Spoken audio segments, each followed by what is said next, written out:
ఊహ తెలిసినప్పటి నుంచి చదువు ఒకటే ధ్యాస.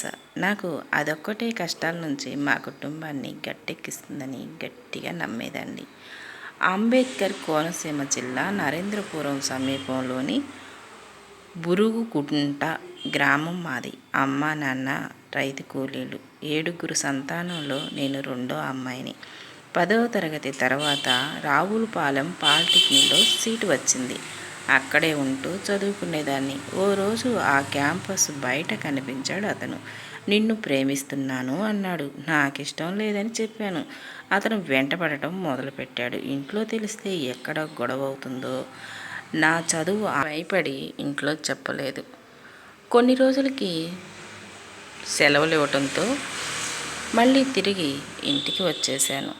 ఇంటికి వచ్చి ఉదయం లేచి వాకింగ్కి వెళ్దామని బయట 4 అడుగులు వేశానో లేదో వాడు ఎదురవ్వనే అయ్యాడు.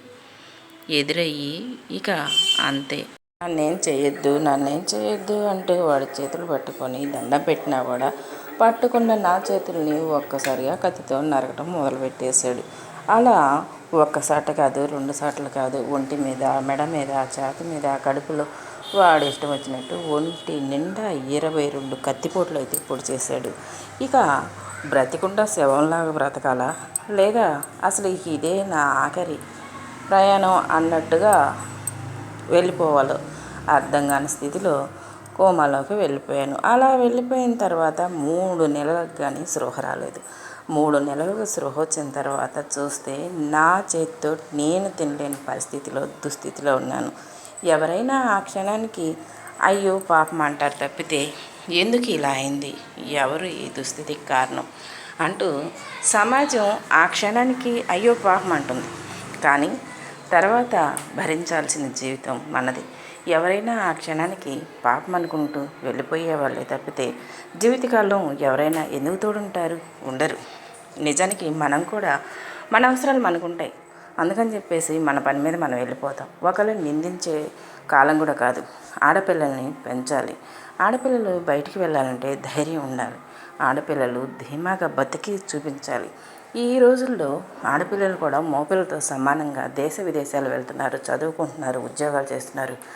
కానీ ఈ ఒక్క పనిలో మాత్రం ఆడపిల్లల్ని నీచంగా, కిరాతకంగా, దారుణంగా హింసించి మరీ చంపుతున్నారు.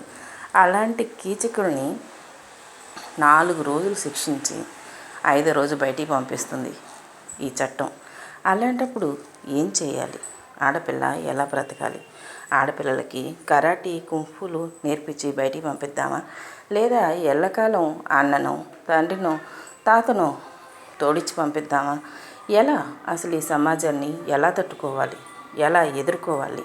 మగపిల్లల్ని ఎంత పద్ధతిగా మనం పెంచుతాం? చదువుకున్న వాళ్ళై ఉంటారు, సమాజంలో నలుగురిలో హోదాలో ఉంటారు. అయినా సరే అక్కడికి వచ్చేసరికల్లా ఆడది చులకనైపోతుంది. ఎందుకు ఆడకూతురు పట్ల అంత చులకన భావం ఎందుకు? తల్లి, చెల్లి, అక్క, పిన్ని, పెద్దమ్మ, అత్తయ్య అంటూ మన ఇంట్లోనే ఇన్ని రకాల బంధుత్వాలతో తిరిగే ఒక ఆడకూతుర్ని బయటికి పోయి చూడటంతో ఎక్కడి నుంచి వస్తుంది ఆ కామవాంఛ? ఎందుకు మరి అంత దారుణంగా ఆలోచిస్తారు ఒక ఆడకూతురు మీద? తన చెల్లెలికో, అక్కకో ఇలా జరిగితే ఎంత బాధపడతారు? ఒక్కసారి ఆలోచించండి.